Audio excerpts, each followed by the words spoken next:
Hello and welcome, ladies and gentlemen, to this very special PSL interview conducted by yours truly, Behram Qazi, who you can find at DefMango on Twitter.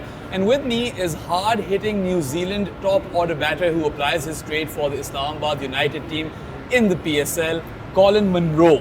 So, Manas, how's it going? How's your stay been? Yeah, good. It's a hard place to tour because obviously even for the local boys can't get out of the hotel and stuff because of security reasons. But yeah, for us, it's you know what you're signing up for, and it's a month, so you just come and immerse yourself in the team and the culture and just crack on. Absolutely, and you as our thorough professionals, just on that. So, of course, when the PSL was coming to Pakistan, the perception must have been a bit scary. You've been to Pakistan a number of times now. Has that perception changed over time, and what did you feel prior to coming to Pakistan for the first time? Oh yeah, like you said, the first time coming to Pakistan was very scary. As soon as you land there, it's like you don't know what to expect, but now you know what to expect. You know, the people are friendly, the people want to be around you, they come to the grounds and they support us really well. So it's always nice coming back to Pakistan and playing for Islamabad. You know, I've been here 5 years now, so it feels like a bit of a home away from home a little bit. So yeah, Pakistan's a great place to come and play cricket. Yeah, and we love you here, and everyone who pretty much comes over here. So the PSL brand initially was for Pakistan to have its own league and to bring cricket back to Pakistan. Over the years, it's grown, and now that's not as big of an issue anymore. How do you view the PSL as a brand overall? Yeah, it's I think it's a tournament. It's got its own window. Guys are making themselves available and coming to Pakistan to play. You can see the likes of the overseas players that are coming. They're high end, and the quality of cricket in the PSL is outstanding. So when you look at the standard of cricket compared to other competitions, it's right up there, that's for sure. Yeah, so with respect to that, other competitions and the PSL, of course, every league has its own flavour. How does the PSL stack up against those leagues, and what makes it different? Well, just the fast bowlers, the pace. That's all it is, flat wickets, but genuine pace. Every single year there's a new guy that comes, whether he's 35 years of age or whether he's 19. There's always somebody that's coming out of nowhere that bowls absolute rapid and bowls rockets. So yeah, it's genuine pace here. There's a lot more than anywhere else in the comps. On that note, who are the, let's say, top 3 toughest bowlers you've ever faced in the PSL? Yeah, I think when Harris Ralph was like 2-3 years ago when he was fully at his best. People say that he's not at his best now, but he's only one good game away from that. So he was always a tough one, especially now he's got that slow ball. Again, I think Salman Khan, just a different action the first time facing him was tough. And then you can't go past someone like a Nasir Shah, just genuine pace, swings the ball both ways. Good slow ball bouncer too that keeps you on your toes. And yes, probably those 3. You must be glad that Naseem's on your team then. Yeah, I'd stay out of the nets, that's for sure. Yeah. All right, so let's talk about your time at Islamabad. Now, of course, you started your journey with the Karachi Kings, and then I think 2020 or 2019 onwards, one of those years, 19, you came to Islamabad United. You obviously have built relationships with the owners, with Rehan, with the entire team. What's that journey been like, and what makes it special? I just think those sort of relationships just organically happen. They just, flow. I think I've played with Shadab in other tournaments, played against him. We always keep in touch about cricket too, so that relationship just keeps evolving. It's not just with Islamabad, it's just cricket chat too. And then Rehan too, he's one that sort of always wanted me to come back and play for Islamabad year in and year out. Been fortunate enough to just get out there and just back my natural game. And whether I'm playing or whether I'm on the sideline, at my stage of my career, it's how I can impact this environment and this group of players. So, and looking a step ahead into coaching when I'm finished, hopefully. So that sort of building relationships, talking to players, that language barrier, all those types of things is a learning curve for me too. Of course, you've mentioned the Islamabad United environment, and the team culture from the outside looks like a really strong one. So how much work goes into that, and how important is it, get success on the field if you are a well-gelled unit, outside of it? Well, I think it just comes right from the top, from the owners. All they want us to do is go out there and entertain and have fun and play with a smile on our face. And there's not many owners in league cricket now that want us to go and do that. It's all about winning and putting the best team on the field all the time and making sure that we're winning. And then if we don't win, then sometimes people's heads roll. Whereas in this environment, as you can see in the past, Islamabad's kept the same group of players together for a long period of time. this year slightly different, but that's also with the new coach coming in and adding his new flavour, which is a good thing sometimes too. So I think it comes right from the top. If the owners are telling us to go out there and play with a smile on our face, enjoy playing cricket for Islamabad, be that entertaining brand of cricket, and if we win, we win. If we lose, then we lose together too. So if it comes from the top, it's easy to stem that all the way through. Right. So you mentioned the coach, of course. Mike Hesson is someone who you've worked with previously as well. So what's it been like having Hess part of the group, and what has he brought to the table this season? It's nice to be back with Hess. I think I haven't played under Mike Hesson since New Zealand days, so it's been a long time.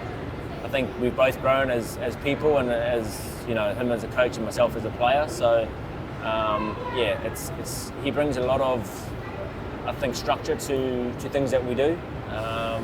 Compared to what we've had in previous years. So the structure's nice there. It's great to have the numbers based, but those numbers are there just for us to guide us in terms of how we play. So with Hess there's a lot of structure there, which is good, but he just wants us to go out there and play what's in front of us too. So when I say structure, it'll also mean like it's nice to have that structure, but also the freedom in and around to go and play our individual games. Yeah, and that is an important part of Islamabad United, right? The ethos has been for players to be given the liberty to go out and express themselves. They have the sort of trend where batters go hard right from the tops, and they even bat deep. That's been the way Islamabad United play T20 cricket. What do you make of that approach? Do you think it is the way to play T20 cricket? I think you just got to adapt to the conditions, and I think that's something that we haven't quite done this season as well as we would have liked. But in the past, Islamabad's always been at the top of the table in terms of the batting charts. Whether it's strike rates or top run scorers or whatever the case may be, we've always been near the top. So I think there's a case for us to go out there, especially when we've got Fahim coming in at number 8. We've got batting the whole way down, so we don't want to lose. We don't want to leave anything in the tank. Getting to 180 or 190 for 2, or even 170 for 2. We'd rather try and push to get that 200 and be 7 or 8 down, and use all the resources that we have.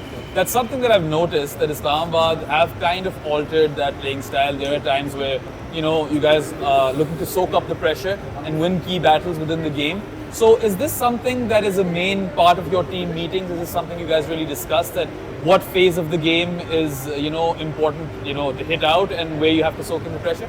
Nah, not at all. We just play what's in front of us. We try and obviously dominate the power play, and then try and have wickets in hand towards the end, and allow those guys to come in and play those cameos through the middle. So someone in the top 4 just needs to try and take responsibility and score a big score like we did in that first game. We had great partnership there with those 2 boys there. So if we can do that a bit longer, then it allows us to put those big scores on the board. Right.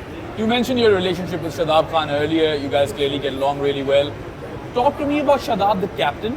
It's interesting how you were captaining him in the ILT20 and he's captaining you over here. But what does he, bring to the table as a leader and a strategist or tactician, actually?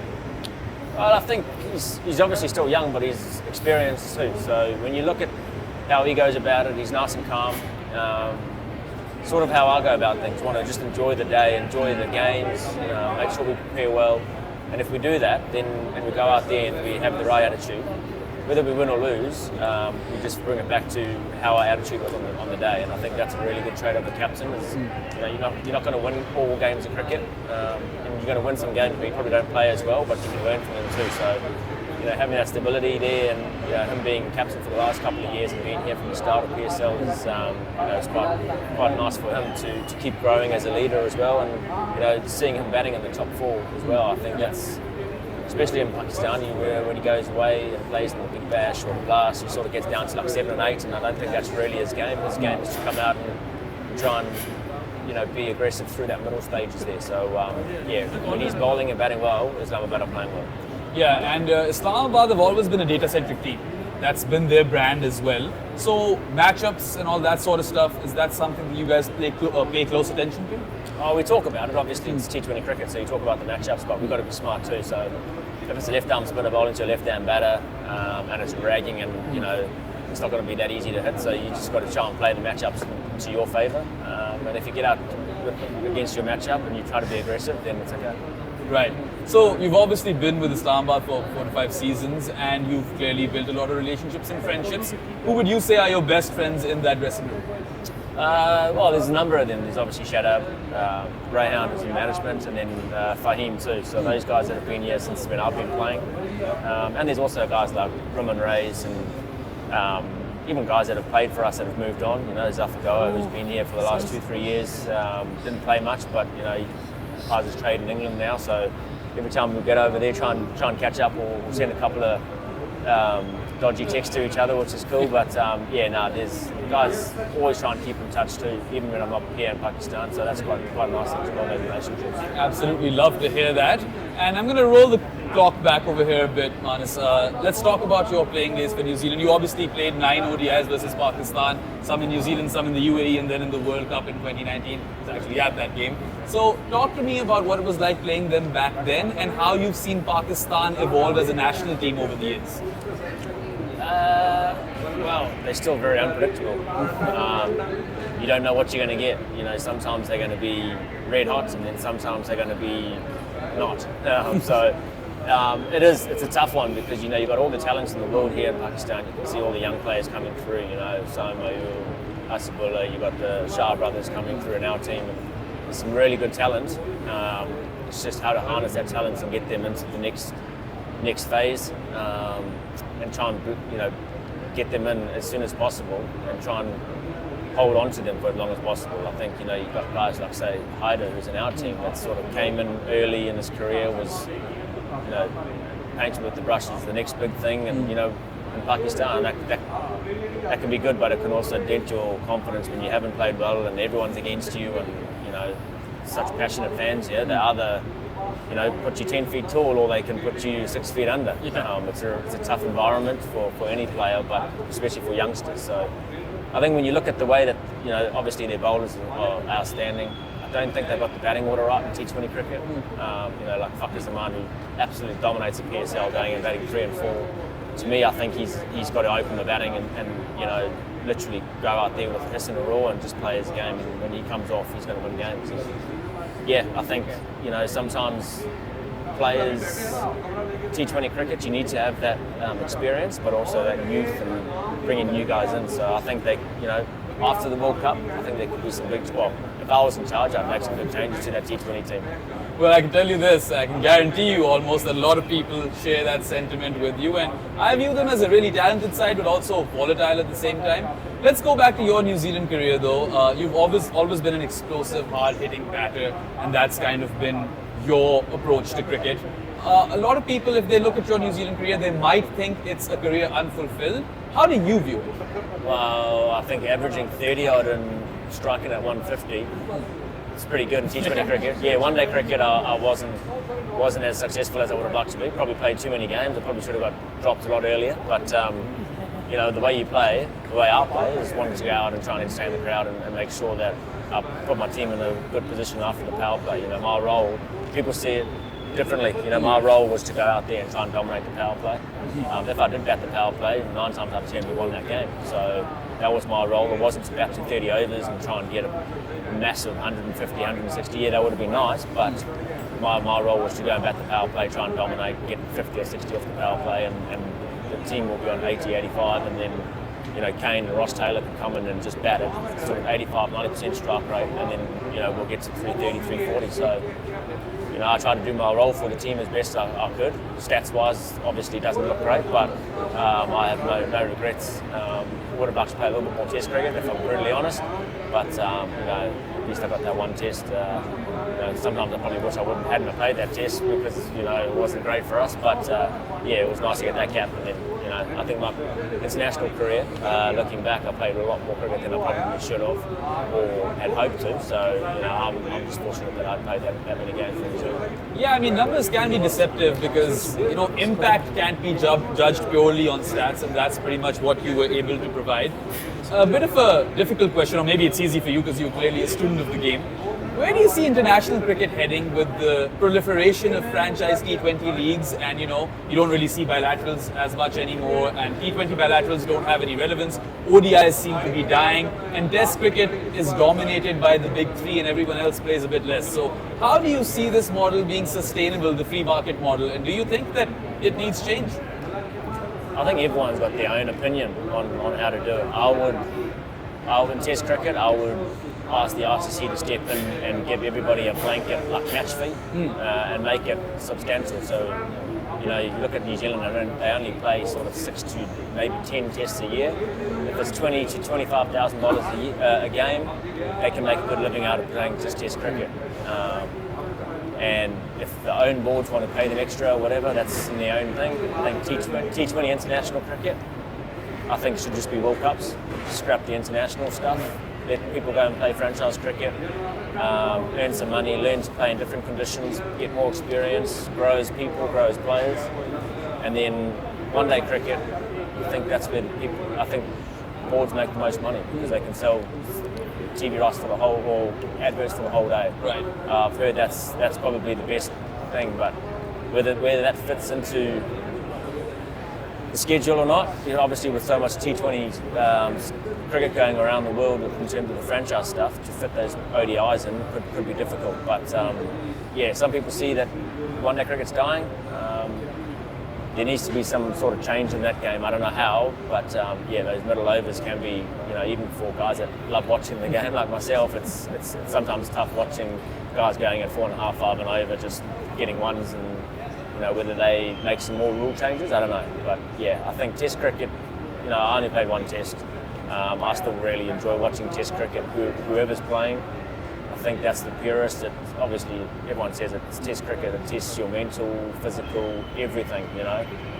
So I reckon that's the pinnacle of any cricket. And I'm just fortunate that we get paid more to play T20 cricket, which is probably not fortunate for the guys that actually want to play Test cricket. There's guys, Jordan Cox here, who's 23, and his still ultimate goal is to play Test cricket for England. So for me, that's big ups to him. He said he'll rather go on Lions tours than play franchise cricket. So it's easy to say that, I think, when you're young, but when you're older and you've got things and family to look after, priorities change. But especially when you're younger, play all formats, learn the game, learn how to play 4-day cricket. It helps every single format, technique. And someone like Jordan Cox, who can play all around the ground, can actually help and accelerate 4-day cricket too.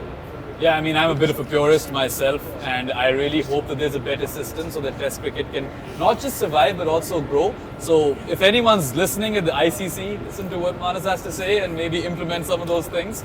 All right, on to a lighter question. You've been to Pakistan a number of times. Have you dabbled with the cuisine at all? And if yes, what's your favorite food item? Not so much. I prefer just the barbecue. I know Shadow brings in the mutton with the rice inside it and stuff, so I like that. I don't really like I like the sort of more dry food rather than the oily curries.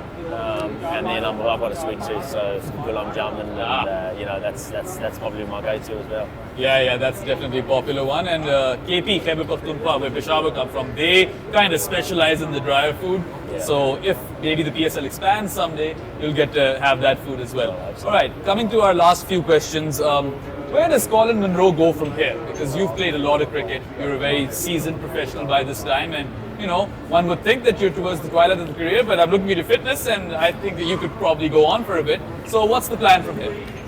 Well, I just think take each tournament as it's my last, I think. I'm nearly 37 now.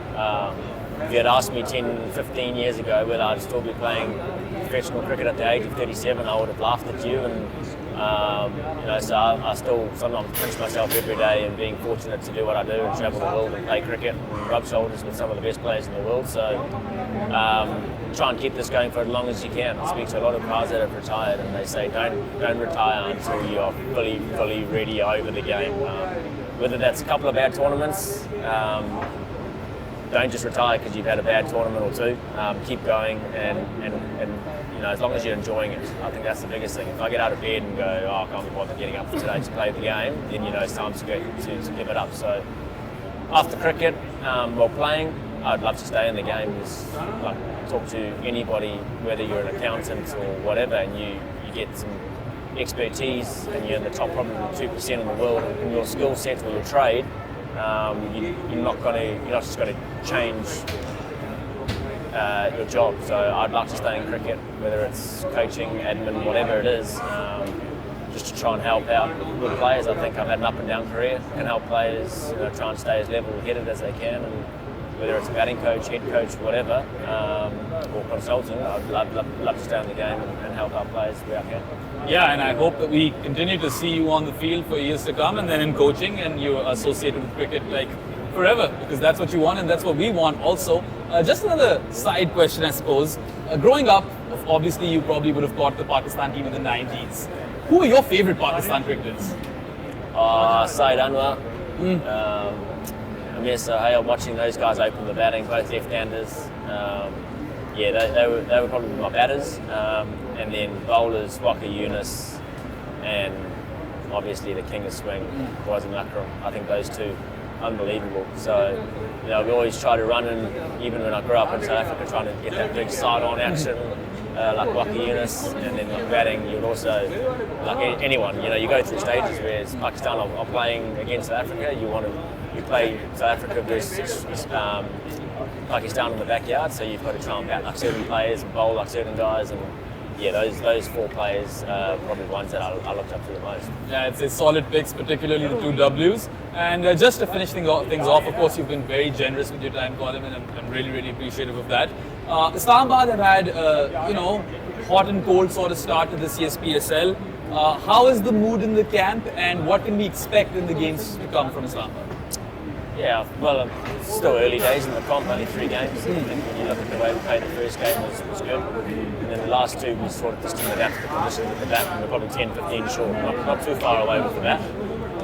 And for us, it goes to show we took those 2 games down to nearly, the last over and nearly the last ball. So, we don't have to be at our best to beat other teams, which is quite exciting for us. So we don't have to try and strive for perfection. We just need to get a little bit better at building partnerships through the middle. It would be nice for me to get off to a good start rather than a run and ball for a change. But yeah, that'll come. And I think the way that we're bowling at the moment, it's helping us as well, which is key. And the fielding's been a little bit up and down, but I don't know what it is. It's just this year in the PSL, there's a lot of catches and this field's happening. I don't know what it is. It's guys are training and doing all the work. Maybe it's the light, just a little bit of fog. I don't know. That's But I think our chances, if we can click a little bit more with the bat, we'll go a long way. Yeah, we wish you the best of luck, and excited to play on the Pindi surface and in front of that home crowd. Yeah, it will be good. The wicket in Multan seamed and swung a lot. Yeah. And you can see that. It was challenging for batters. Usually it's everywhere you go in Pakistan, it's 180 to 200 plays, and we nearly defended 140. So. And even the other night, the end of the ball, 130 odd was nearly enough. So, the wickets have been a little bit different than they have been in previous years. So, like I said, we've just got to adapt and try and play to the best of our ability in those conditions. And looking forward to getting to Pindi, because it's like batting on this. Yeah, it is probably the most batting-friendly surface going around these days. And all the best to you. We hope that we see Islamabad United in the playoffs. I hope that you do well in one of these games and I catch you in the presser. So that's something I'm looking forward to. But thank you so much for your time, Colin. It was a wonderful interview. And if you guys liked it, do like this video, share it with your friends, and subscribe to this channel as well. You'll be catching more of these interviews hopefully soon. That's all for now. Goodbye.